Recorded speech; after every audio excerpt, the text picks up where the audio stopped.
میں عرض کیا غیر ذمہ دارانہ رویہ امت کا و خواص امت کا یہ امام ہشتم کے زمانے میں سامنے آیا. فرصت نہیں میں آپ کی خدمت میں اس کو تفصیل سے بیان کروں. کیا دردناک زمانہ امام ہشتم کا تھا. کیا ہوا امام ہشتم کے زمانے میں, کس طرح سے جو ظلم بنو امیہ نے کیا وہ تو سب جانتے ہیں, سنا ہے.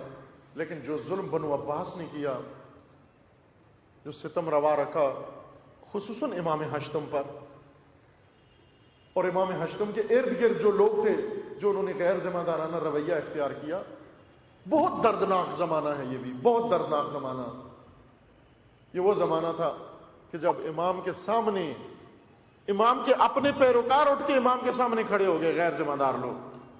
مذہب بنایا امام کے مقابلے میں, فرقہ بنا لیا امام کے مقابلے میں. علی بن حمزہ بطائنی امام ہفتم کا نمائندہ, جس کے پاس خمس جمع تھا امام کا, امام ہشتم نے منصب امامت پر فائز ہوتے ہی اس سے مطالبہ کیا کہ وہ ہمارا حق جو تو نے جمع کر رکھا ہے وہ ہمیں دے دے. اس نے امام کو امام ماننے سے یہ انکار کر دیا, تو اب میں اب کو امام ہی نہیں مانتا. اور ایک نئے مذہب کی بنیاد رکھی, فرقہ واقفیہ. اس نے یہ عقیدہ مشہور کر دیا کہ امام ہفتم شہید نہیں ہوئے, امام ہفتم زندہ ہیں, پردہ غیبت میں چلے گئے. یہ وہی فرقہ ہے جو بعد میں بڑھا, اور امام ہادی علیہ السلام نے اس کو کہا یہ فرقہ ممتورہ ہے. یہ وہ ناپاک فرقہ ہے ممتورہ.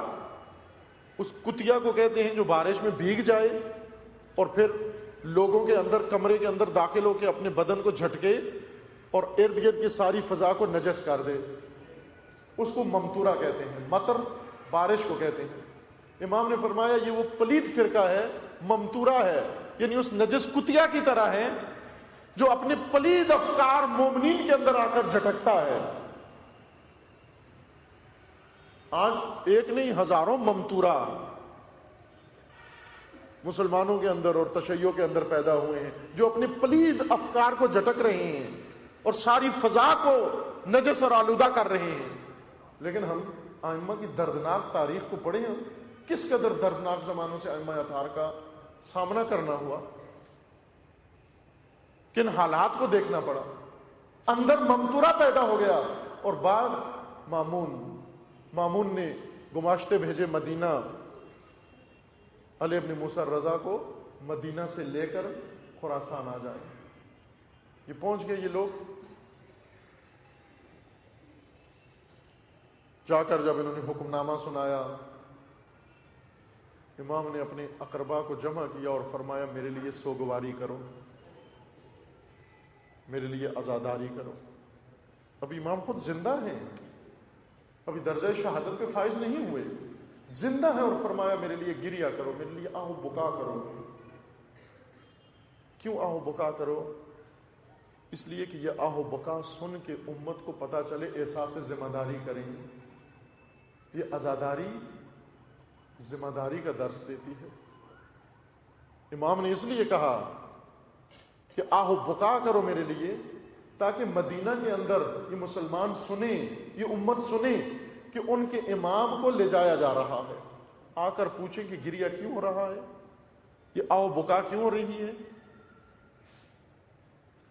امام کے اہل بیت روتے رہے, کوئی بھی مدینہ سے اٹھ کر در اہل بیت تک نہیں آیا یہ پوچھنے کے لیے کہ علی ابن موسیٰ رضا کے گھر میں آج اتنا آہ و فغاں کیوں ہو رہا. اور یہ پہلی دفعہ نہیں تھی جب اس گھر میں مدینہ سے وہ پوچھنے نہیں آیا, پہلے بھی ایسے ہو چکا تھا, پہلے بھی ایسے ہو چکا تھا. ایک وقت وہ تھا, ایک بزرگ عالم نے کتاب لکھی ہے, اس کتاب کا عنوان رکھا ہے عجب ثم العجب.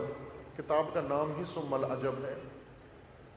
اس کتاب میں انہوں نے عجیب واقعات لکھے ہیں. ان عجیب واقعات میں سے ایک واقعہ یہ لکھتے ہیں کہ ایک وقت مدینے کے اندر وہ تھا کہ جب دختر نبی مدینے کے ہر دروازے پر دستک دے رہی تھی کہ اے لوگوں جو رسول اللہ سے سنا ہے اس کی گواہی دے دو, کوئی بھی نہیں آیا, کوئی بھی نہیں آیا.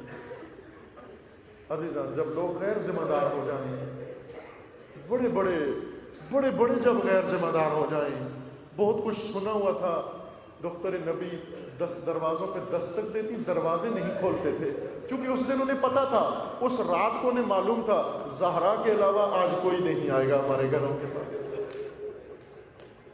فاطمہ دروازے کھٹکھٹاتی رہی, نہیں کھولا. ایک دو نے کھول دیا دروازہ, یہ پوچھنے کے لیے کون ہے. جب باہر آئے دختر نبی کو دیکھا, پوچھنے لگے بی بی کیوں آئی ہیں؟ کہا اس لیے آئی ہوں 2 مہینے 10 دن پہلے جو بات سنی تھی وہ بات آ کے گواہی دے دو. کہنے لگے ہمارا حافظہ کمزور ہے, ہمیں یاد نہیں رہا. وہ عالم بزرگوار لکھتے ہیں یہی فاطمہ جو مدینے کے دروازوں پہ دستک دیتی رہی کہ او لوگوں گواہی دو, گواہی دینے نہیں آئے. ایک دن اسی مدینے میں منادی کی گئی او فاطمہ کا گھر جلانا ہے. سارے جمع ہو گئے, کوئی جلانے آ گیا, کوئی تماشا دیکھنے آ گیا. اس دروازے سے آگ کے شعلے اٹھتے رہے. مدینے سے آ کر کسی نے نہیں پوچھا زہرا کے گھر میں شعلے کیوں اٹھ رہے ہیں, در اہل بیت پہ شعلے کیوں اٹھ رہے ہیں. اسی گھر کے اندر آج پھر عزاداری ہو رہی ہے, لیکن مدینے سے کوئی آ کر پوچھنے والا نہیں علی ابن موسیٰ رضا کے گھر میں کیوں سوگ منایا جا رہا ہے. عزیزان آج ہمارے یہاں رسم ہے, اگر کسی گھر میں رونا دھونا شروع ہو جائے ناگہان پڑوس والے جا کر پوچھ لیتے ہیں, اگرچہ مسلمان نہ بھی ہو پھر بھی پوچھ لیتے ہیں کہ بتاؤ اتنا چیخ کیوں رہے ہو, آؤ فغاں کیوں ہو رہی ہے, تمہارا کوئی عزیز تو اس دنیا سے نہیں چل بسا. امام نے اس لیے آؤ فغاں کروائی کہ شاید اس مدینے سے کوئی اٹھ کر پوچھے کہ علی ابن موسیٰ رضا کے گھر میں کیوں آؤ فغاں ہو رہی, تو میں انہیں بتا دوں گا کہ کیا ظلم ہونے والا ہے. کوئی بھی نہیں آئے. امام کو لے آئے, توس پہنچا دیا. وہ راستہ بھی بڑے دردناک طریقے سے طے ہوا جس راستے سے امام کو لے کر آئے. قم سے بچا کے لے کر گئے کہ قم نہ جانے پائے. بنو امیہ کے زمانے سے ہی یہ کوششیں ہو رہی تھیں کہ قم نہ جانے پائیں. آج تک وہ کوششیں جاری ہیں قم سے دور کرنے کی کوششیں. امت قم نہ جانے پائے. امام کو ایسے راستے سے لے کر گئے کہ قم نہ جانے پائیں. لے گئے توس میں, خراسان میں. مامون نے جو ہیلا گری کی, جو مکاری کی, امام نے اس کو ناکام کر دیا. وہ چاہتا تھا امام کو خلیفہ بنائے,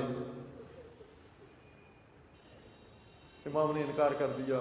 پھر اس نے کہا میرے ولی عہد بنو, امام نے انکار کر دیا. آخرکار شرائط و شروط کے ساتھ امام نے بظاہر قبول کر لیا, لیکن یہ شرط رکھی میں عملاً کسی چیز میں مداخلت نہیں کروں گا. جب مامون یقین ہو گیا اس کو کہ وجود مبارک علی ابن موسیٰ رضا میرے لیے خطرناک ہے, اس لعین نے ارادہ کیا امام کو شہید کرنے کا. روایات میں ہے کہ متعدد دفعہ امام کو اس نے مسموم کرنے کی کوشش کی لیکن ناکام ہوا.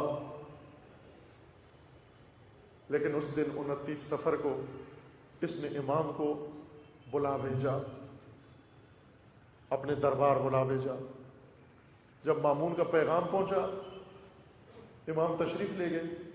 جاتے ہوئے اپنے خادم ابا سلط کو فرمایا, اے ابا سلط جب میں واپس آؤں تو توجہ رکھنا, اگر ردا میری گردن میں ہو تو جو پوچھنا ہو مجھ سے پوچھ لینا, لیکن اگر ردا میرے سر پر ہو تو مجھ سے بات نہیں کرنا. ابا سلط کھڑے ہو کر انتظار کرنے لگے. اس لعین نے امام کو مسموم کر دیا. مسموم کر کے جب امام واپس آنے لگے اس کے دربار سے باہر نکلے. ابا سلط آگے بڑھے کچھ پوچھنے کے لیے, لیکن فوراً رک گئے, چپ ہو گئے. امام کی وصیت یاد آ گئی. ابا سلط نے دیکھا ردا امام کے سر پہ اڑی ہوئی ہے. پوچھنا بھی چاہتے تھے, نہیں پوچھا. امام خاموشی سے گزر کر اپنے حجرے میں تشریف لے گئے. ابا سلط کو منع کر دیا, ابا سلط خبردار کوئی اندر نہ آنے پائے. ابا سلط رک گئے کہ شاید امام آرام فرما رہے ہیں. دن پورا گزر گیا, امام باہر نہیں آئے, ابا سلط اندر نہیں گئے. اس انتظار میں تھے کہ امام مجھے بلائیں تو میں اندر جاؤں۔ جب بہت وقت گزر چکا، ابا صالح کو حجرہ امام میں کسی انسان کے ہونے کی موجودیت کی خبر ملی، اطلاع ملی کہ اس حجرے کے اندر کوئی شخص ہے جو آ رہا ہے، کسی کے گھومنے کی علامتیں نظر آئیں۔ ابا صالح کو احساس ہوا کہ میں یہاں پہرےدار ہوں، میں نے کسی کو اندر جانے نہیں دیا، میں دیکھوں تو اندر گیا کون ہے۔ ابا صالح نے دروازہ کھولا، دیکھا ایک نوجوان حجرے کے اندر موجود ہے، امام اپنے تخت پر اور یہ جوان حجرے میں موجود ہے۔ ابا صالح نے حیرت سے پوچھا، اے جوان تو کون ہے، تو کہاں سے آیا؟ جوان نے کہا، ابا صالح ان سوالوں کا وقت نہیں، ان سوالوں کا وقت نہیں، جلدی کر، تو اپنے مولا کے لیے غسل و کفن کا انتظام کر۔ ابا صالح پوچھنے لگا، اے جوان تو کون ہے، تو کہاں سے آیا، تو کیسے کہہ رہا ہے میرے مولا کے غسل و کفن کا انتظام کر، میرے مولا تو احرام فرما رہے ہیں۔ جوان نے کہا، اے ابا صالح تیرے مولا اس دنیا سے گزر چکے ہیں۔ روتے ہوئے پوچھتا ہے، اے جوان میں یہاں صبح سے بیٹھا ہوا ان سے انتظار میں تھا کہ امام مجھے طلب کرے، میں نے کسی کو جانے نہیں دیا، تو حجرے میں کیسے آ گیا؟ امام جوان نے پوچھا، جوان نے بتایا، اے ابا صالح میرا نام جواد ہے، میں اس مظلوم کا بیٹا مدینہ سے آیا ہوں اپنے بابا کے غسل و کفن کے لیے۔ حیران ہو کر ابا صالح پوچھتے ہیں، یہ کیسے ممکن ہے؟ جوان نے کہا، اے ابا صالح تو مجھے یہ بتا، میری جد حسین کو جب وہ لوگ چھوڑ کر چلے گئے بے گور و کفن، کس نے آ کر دفن کیا؟ ابا صالح نے کہا، مولا میں نے آپ کے اجداد سے سنا ہے کہ سید ساجدین نے دفن کیا۔ کہا، تجھے پتا ہے کہ سید ساجدین اس وقت کوفہ میں تھے، اسارت میں تھے، کیسے آ گئے مدینہ کے اندر؟ میں اسی کی اولاد میں سے ہوں، جلدی کر غسل و کفن کا انتظام کر۔